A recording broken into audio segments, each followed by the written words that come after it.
शेतकरी मित्रांनो नमस्कार. ग्रीन गोल्ड ॲग्रीमध्ये पुन्हा एकदा सर्वांचं स्वागत.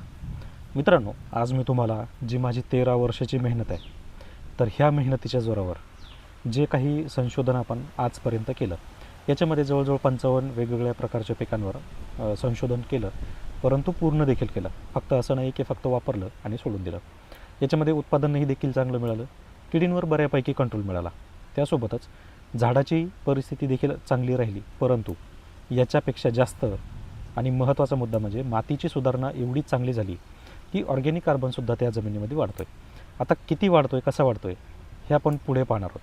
परंतु एक समजून घ्या, याच्यासाठी आपल्याला एक महत्त्वाच्या खताची गरज असते आणि ते खत आपण आज बनवणार आहोत.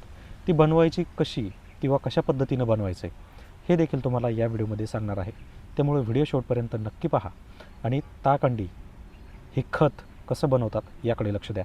त्यासोबत मी काय सांगतो आहे हे देखील व्यवस्थित आणि नीट कान उघडे ठेवून आणि डोळे उघडे ठेवून देखील ऐका आणि पहा. याच्यासाठी आता आपल्याकडं दूध आहे, म्हणजे आता हे ॲक्च्युली तुम्हाला पिवळं दिसतं आहे, परंतु हे गाईचं कोवळं दूध आहे. जर हे तुमच्याकडं असेल तर हे नक्की वापरा, याच्यामुळे क्वालिटी सुधारते. दुसरं, तुम्ही दूधही वापरू शकता. तिसरं, तुम्ही ताकही वापरू शकता. आणि चौथं, तुम्ही दहीसुद्धा वापरू शकता. आता उन्हाळ्याचे दिवस आहेत, तुम्हाला दूधही नासलेलं पाहायला मिळेल. ते नासलेलं दूध जरी वापरलं तरी चालतं, हरकत नाही. आता याच्यासाठी आपण अंडे देखील घेतलेले आहेत. आता अंडे मी तुम्हाला इथं दाखवणार आहे. खरं तर आता या रिसर्चमध्ये आपण ज्या पद्धतीची अंडी वापरलीत, ह्या अंड्याची साईज तुम्ही पहा. देशी अंड्यासारखं दिसतं आहे, पण खूप मोठं आहे. देशी कोंबडीचं एवढं मोठं अंडं असतं का? नाही. खरं तर जे शेतकरी माझ्याकडून मागवतात, म्हणजे ज्या शेतकऱ्यांना मी ताकंडी देतो आहे, त्याच्यामध्ये ह्या प्रकारची अंडी वापरली जातात. यांची साईज म्हणजे थोडक्यात याच्यामध्ये मटेरियल जे आहे हे जवळजवळ 65 ते 70 ml मिळतं. म्हणजे साधारण आपण 20 अंडी जर फोडली तर ती 1 लिटरपेक्षा जास्त तयार होतात, जवळजवळ 1.5 लिटर. आता याच्यामध्ये आपण फक्त 10 अंडी फोडणार आहोत आणि ती किती भरतायत हे आपण आता पाहूयात. तोपर्यंत एक लक्षात घ्या, तुम्हाला जर गावरान अंडी मिळत नसतील तर तुम्ही लेयरची देखील वापरू शकता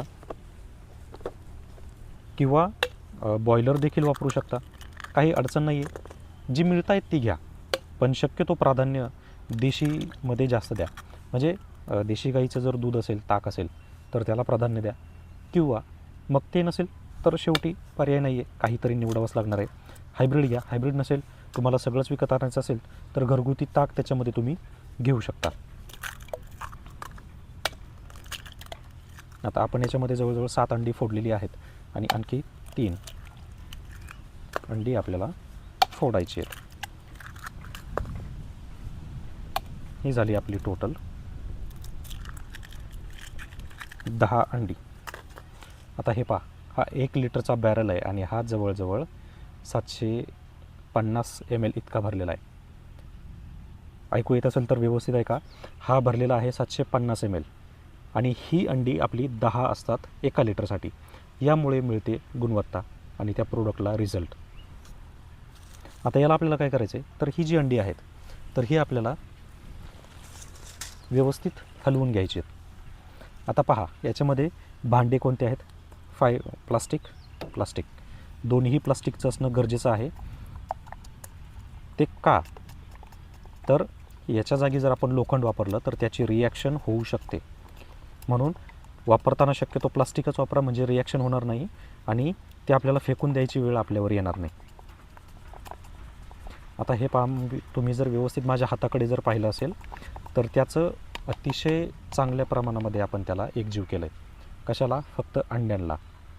आता हे अंड्याचं एकजीव झालं आहे. आता आपल्याला या दुधामध्ये ही अंडी टाकून द्यायची आहेत.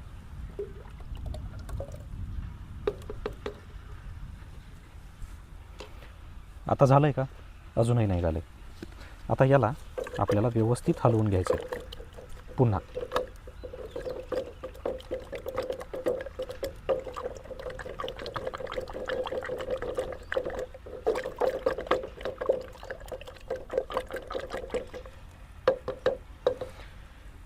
आता जर तुम्ही याला व्यवस्थित पाहिलं तर हा फक्त एकच कलर आहे, टॉप टू बॉटम. आता याला आपल्याला पुन्हा पूर्ण पॅक करायचं आहे आणि हे असं कमीत कमी 8 दिवस ठेवायचं आहे. कमीत कमी 8 दिवस. तुम्ही जेवढे जास्त दिवस याला ठेवणार तेवढा याच्यामध्ये गॅस तयार होणार. आता टेम्परेचर सध्या जास्त आहे, तर टेम्परेचरमुळे कमी दिवसामध्ये सुद्धा गॅस तयार होतो. पण ज्यावेळेस वातावरण बदलणार आहे, ज्यावेळेस जास्त पावसाळा तयार होणार आहे, त्यावेळेस टेम्परेचर जे आहे हे कमी होणार आहे. म्हणजे आता जर 40-42 डिग्री सेल्सिअस आहे, तर पावसाळ्यामध्ये सर्वसाधारण 32-33 डिग्री सेल्सिअसपर्यंत येतं. अगदी ऑक्टोबर महिना जर असेल तर त्यावेळेस देखील 40-41-42 डिग्री तापमान होतं. मग हे तापमानानुसार आपल्याला कमी जास्त दिवस ठेवायचे. म्हणजे तापमान जर जास्त असेल तर कमी दिवसामध्ये तयार होणार आहे, तापमान जर कमी असेल तर थोडेसे जास्त दिवस लागणार आहेत. कारण फर्मेंटेशन व्हायला वेळ लागतो आणि फर्मेंटेशन हे काही 2-3 दिवसामध्ये होत नाही. त्यामुळे तुम्हाला ज्या पण ठिकाणी सांगितलं की 2-3 दिवस ठेवा, अंधाऱ्यामध्ये ठेवा, गूळ टाका, गूळ टाकण्याची गरज नाही आहे. हे एक स्वतंत्र द्रावण आहे जे बऱ्यापैकी सगळ्या पद्धतीमध्ये काम करतं. तर आता हे असं ठेवायचं आहे कमीत कमी 8 ते 10 दिवस. जास्तीत जास्त तुम्ही कितीही दिवस ठेवू शकता, याला काहीही अडचण नाही आणि याची टिकवण क्षमता ही जवळजवळ 1 वर्षापर्यंत आहे. फक्त एकच काळजी घ्यायची आहे, याला ज्या वेळेस तुमची ही बरणी किंवा तुमचं भांडं हे फुगणार आहे त्यावेळेस त्याला फक्त हलकंसं झाकण मोकळं करून त्याचा गॅस रिलीज करायचा आणि पुन्हा एअरटाईट करून ठेवायचं आहे. यामुळं काय होतं तर गॅस बाहेर पडतो आणि झाकण जे आहे म्हणजे भांडं जे आहे हे व्यवस्थित राहतं. जर तुम्ही याच्यामध्ये हवा जास्त जाऊ दिली तर हवेमुळे काय होणार आहे तर त्याला बुरशी लागण्याचे धोके जास्त वाढणार आहेत. परिणामी ते जास्त दिवस टिकणार नाही. आता आपल्याला कोणत्याही पिकाला कापूस असेल, सोयाबीन असेल किंवा उडीद असेल, मूग असेल, कोणती फळबाग असेल, भाजीपाला असेल, तर सगळ्या पिकांसाठी हे चालतं. आता प्रमाणाचं शेवटी मी सांगणार आहे, त्यामुळे व्हिडिओ तुम्ही पूर्ण पाहायचा आहे. आता हा एकंदरीत झाला आपलं पूर्ण तयार करण्याची विधी. आता हे तुम्हाला एक लिटरचं मी हे बनवून दाखवलं आहे. म्हणजे 1 लिटर दूध आणि 10 अंडी, याच्यामध्ये ताकही तुम्ही घेऊ शकता. दूध आणि ताक हे जास्त घ्यायचे. आता याच्यासाठी फर्मेंटेशन होण्यासाठी काय करायचे तर समजा तुम्हाला 1 लिटर बनवायचे तर त्याच्यात फार तर फार 50 मिली 100 मिली ताक एक्स्ट्रा टाका, ज्याने फर्मेंटेशन हे चांगलं होणार आहे. फर्मेंटेशन व्यवस्थित झालं तर तुम्हाला रिझल्टसुद्धा चांगले मिळणार. आता तुम्ही विचार कराल की आता मी तर वांगी लावली आहेत आणि वांग्याला कीड पडली, मग हे वापरू का? असं करू नका. जर हे माझ्याकडून मागवलेलं असेल तरच तुम्ही ते वापरा, त्यातून तुम्हाला काही चांगल्या प्रमाणामध्ये रिझल्ट मिळेल. पण तुम्ही जर घरी बनवलेलं असेल आणि तुम्ही जर त्याचा वापर आळी मारण्यासाठी करत असाल तर शक्यता 50% असते, 50% नसते. का तर हे द्रावण कसं बनवायचं याचे छोटे छोटे बारकावे माझ्याकडे असतात. तुम्ही ह्या गोष्टी पूर्णपणे पाहिलेल्या नसतात, त्यामुळं त्या तुम्हाला पूर्णपणे समजणारही नाहीत. दुसरं, याच्यामध्ये जे मदर कल्चर वापरलं जातं हे मदर कल्चर माझ्याकडं वर्षानुवर्ष जुनं आहे, ते तुमच्याकडं आहे का? नाही. त्यामुळे तुम्हाला हे 100% तयार होणार नाही. हां, जर तुम्हाला मागवायचं असेल तर तुम्ही मला कॉल करून मागवू शकता. 120 रुपये प्रति लिटरप्रमाणे आपण याची विक्री करतो आहे. याच्यापेक्षा जास्त जर कोणी तुम्हाला सांगत असेल आणि माझ्या नावाने फसवणूक होत असेल तरीसुद्धा त्या ठिकाणी बळी पडायचं नाही. अशा वेळेस तुम्ही मला डायरेक्टली कॉन्टॅक्ट करू शकता.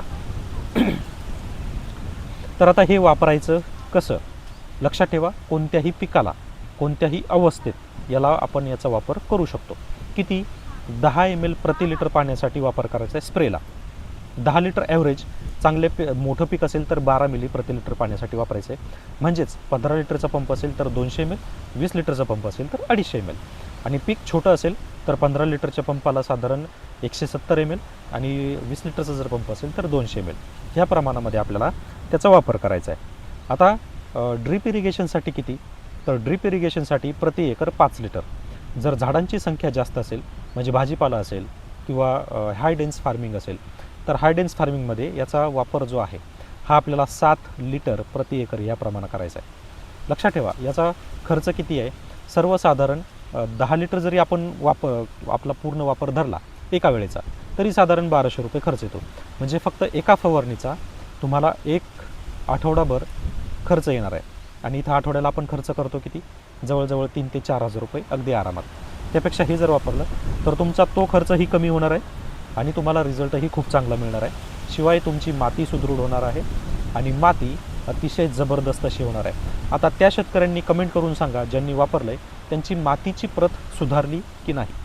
आणि हे ताकंडी तुम्हाला मागवायचं असेल तर माझा व्हॉट्सअप नंबर भरपूर ठिकाणी आहे किंवा स्क्रीनवरही तुम्हाला दिसत असेलच, त्यावर तुम्ही कॉल करून मागवू शकता. कोणत्याही पिकाला, भाजीपाला पीक असेल तर 8 दिवसातून एकदा फवारणी करायची आहे आणि ड्रीप इरिगेशनमधून 10 दिवसाला एकदा सोडायचं आहे. यामुळे तुमची जमीन चांगली राहणार आहे, तुमच्या जमिनीमध्ये जीवाणूंची संख्या वाढणार आहे, गांडुळांचे प्रजनन जास्त प्रमाणामध्ये होणार आहे बुरशीही कंट्रोलमध्ये राहणार आहे, जमिनीमध्ये ह्युमस वाढणार आहे, मुळांची वाढ याच्यामुळे चांगली होणार आहे. याच्या व्यतिरिक्त फायदे काय आहेत, तर पिकांना nitrogen, phosphorus, potassium, calcium, magnesium, sulphur, त्यासोबतच इतर अन्नद्रव्ये देखील मिळणार आहेत, म्हणजे सूक्ष्म अन्नद्रव्ये हे देखील मिळणार आहे. त्यामुळे सगळी पूर्तता त्यांची होणार आहे. तर मित्रांनो, हा व्हिडिओ आपला इथेच संपला आहे. जर तुम्हाला काही आणखी प्रश्न असेल किंवा काही मागवायचं असेल तर व्हॉट्सअप नंबर आहे, त्यावर देखील तुम्ही कॉन्टॅक्ट करून मागवू शकता.